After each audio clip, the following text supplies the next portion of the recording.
आज हम करेंगे डिस्कशन डीपीपी 15 का। फर्स्ट क्वेश्चन है हमारे पास में, which of the following statement is are not correct. ध्यान क्या रखना है, हमें यहाँ क्वेश्चन में पूछा गया है correct, not correct for combination of atomic orbital. Atomic orbital के रेस्पेक्ट में हमें क्वेश्चन सोल्व करना है। फर्स्ट ऑप्शन है हमारे पास में, the combination the combined atomic orbital must have the same or nearly same energy। सही बात है, एनर्जी क्या होनी चाहिए उनकी, सेम होनी चाहिए। 2s 2p की एनर्जी क्या होनी चाहिए, सेम होनी चाहिए। 2s की एनर्जी क्या होनी चाहिए, यहाँ पर सेम होनी चाहिए। greater the extent of overlap, the greater will be the electron density between the nuclei of molecular orbital। सही है, एक्सटेंट ऑफ ओवरलैपिंग हमारी जितनी ज्यादा होगी उतना ही क्या होगा, उसके अंदर इलेक्ट्रॉन डेंसिटी क्या होगी, उतनी ही अच्छी होगी। इसीलिए कहा जाता है पी ओवरलैपिंग क्या होती है, अच्छी होती है एस ओवरलैपिंग से, क्योंकि उसमें एक्सटेंट ऑफ ओवरलैपिंग क्या होता है, ज्यादा होता है। तो ये स्टेटमेंट हमारा सेम सही है, क्योंकि क्या होना चाहिए, सेम, उनकी एनर्जी लेवल क्या होना चाहिए, नियरली सेम होना चाहिए। सेकंड ऑप्शन भी क्या है हमारा, सही है, क्योंकि उसके अंदर एक्सटेंट ऑफ ओवरलैपिंग जितनी अच्छी होगी, इलेक्ट्रॉन डेंसिटी क्या होगी, उतनी ही ज्यादा अच्छी होगी। थर्ड है हमारे पास में, 2p-z orbital of one atom can combine with either 2px, 2py or 2pz orbital of other atom at this orbital have a same energy। देखो यहाँ पर सेम एनर्जी बात है, यहाँ तक सही था, ये सही है, सेम एनर्जी होनी चाहिए। लेकिन 2pz ऑर्बिटल जो है, सपोज करो हमारी वर्टिकल एक्सिस को हमने, इस एक्सिस को हमने बोला है z एक्सिस, तो pz कुछ इस तरह से होगा हमारा। तो 2pz के रेस्पेक्ट में हम बात करें तो उसके साथ में कंबाइन होने वाला जो ऑर्बिटल होगा 2pz के साथ में, वो क्या होगा, ओनली एंड ओनली 2pz ही होगा। एक्सिस कुछ भी हो सकती है, एक्स वाई जेड, एक्सिस की यहाँ पर बात अभी नहीं हो रही है। यहाँ पर ऑर्बिटल की हम बात करें तो 2pz के साथ में कंबाइन होने के लिए 2pz ही क्या होगा, सही होगा।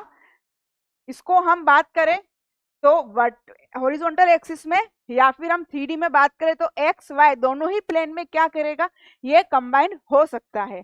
लेकिन इसी केस में हम, यदि सपोज करो हमने अब इस वाली एक्सिस को हमने जेड लिया है, हॉरिजॉन्टल को हमने लिया है एक्स, तो हमारा 2px कुछ इस तरह से होगा, 2px। तो जो 2px है ये क्या है हमारा, आप 2pz के रेस्पेक्ट में आप किसी भी एक्सिस पर ले जाएंगे, हम इसको x पर ले जाते हैं इस तरह से, तब भी नहीं बनेगा, क्योंकि यहाँ पर क्या है, इलेक्ट्रॉन डेंसिटी क्या है, 0। ये क्या है, हमारे नोडल प्लेन्स। इसलिए 2px हम यहाँ पर बात करें, आप ऐसे देख सकते हैं, x एक्सिस पर यहाँ से कंबाइन करेंगे तब भी क्या करेगा, इधर ये नहीं बनेगा। हम बात करें यही 2pz है, इसको हम y एक्सिस पर ले जाते हैं, यहाँ भी बात करें तब भी बॉन्ड फॉर्म नहीं करेगा। सिमिलरली हम बात करें 2py, 2py कुछ 3D स्ट्रक्चर की हम बात करें तो 3D स्ट्रक्चर में कुछ इस तरह से होगा,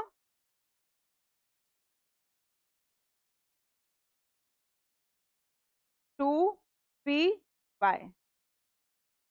ये हमारा क्या है यहाँ पर 2py।